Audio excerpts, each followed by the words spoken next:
Welcome back. Award-winning novelist, filmmaker, gender and cultural activist will release the final chapter of the Nervous Conditions trilogy entitled Chronicle of an Indomitable Daughter in July next year.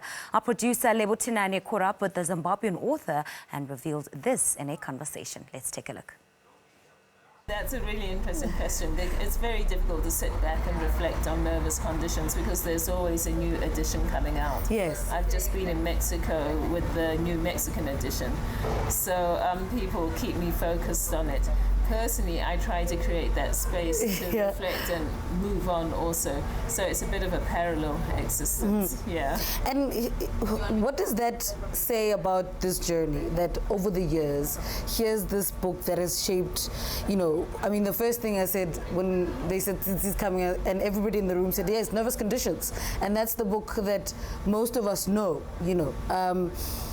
What does this say about who Tsitsi is? I think that says something about what the book is. I try to divorce myself from the books once they're there. They then have a life of their own. They're in the world and they have to do their own thing. So I could say I'm like a proud parent. But Nervous Conditions is a different child altogether. This book went on to grow beyond your expectations. Absolutely.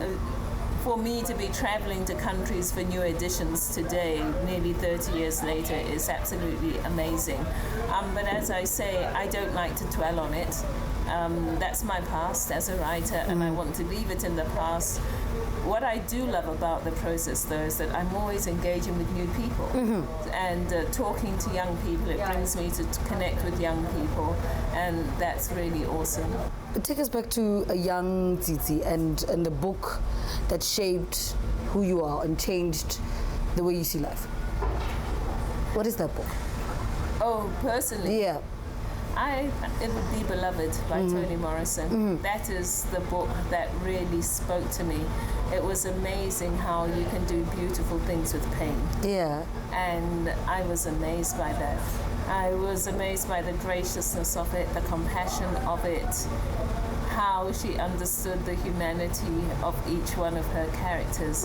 And I thought, I want to write like that when I grow up. What is it about the she that is so important to Tsitsi? Well, I'm a she, so I'm important to me, so that's my starting point. But I also have seen how systems of oppression come together in the feminine, and that is something I really wanted to articulate. I do feel that if societies are oppressing 50% of the whole group, then they're missing 50% of their resources. And I don't feel that things are going to change unless women can begin to think differently about themselves, and not to think that women are created to be subordinate to somebody, but to think that, yes, we are also created to fulfill our potential for the reasons that we have been put on this earth. And then there's the film side of Tsitsi. It's like the writer and then the film, but there's a marriage there. How did this marriage come about? So the marriage of film and the writer was meant to be a marriage of convenience. Because my books hadn't been published, my writing hadn't been published. I couldn't live from it or earn any money from it. And so I thought I needed to find something else that I could do. So I went into film. I'd hoped to engage with the technical aspects of film, sound or something like that, while I continued to create more creatively with writing. But of course, there wasn't a film industry, there weren't the stories, so I had to end up doing that too. And what is it that you think that you do right or focus on that makes everything that you touch become, and gold seems like such an understatement? I am true to myself, and I listen to myself, and I go to the places inside myself that are difficult, and I think that's what does it. When I read Toni Morrison's writing, she goes to those places too, and this is what people call authenticity. But I think it's more than authenticity. It releases a power within yourself. If you are not opening up those places, it means you are keeping them closed, and you are using some of your energy to keep them closed. For me, I think that's what it is. But how do I even get to that place?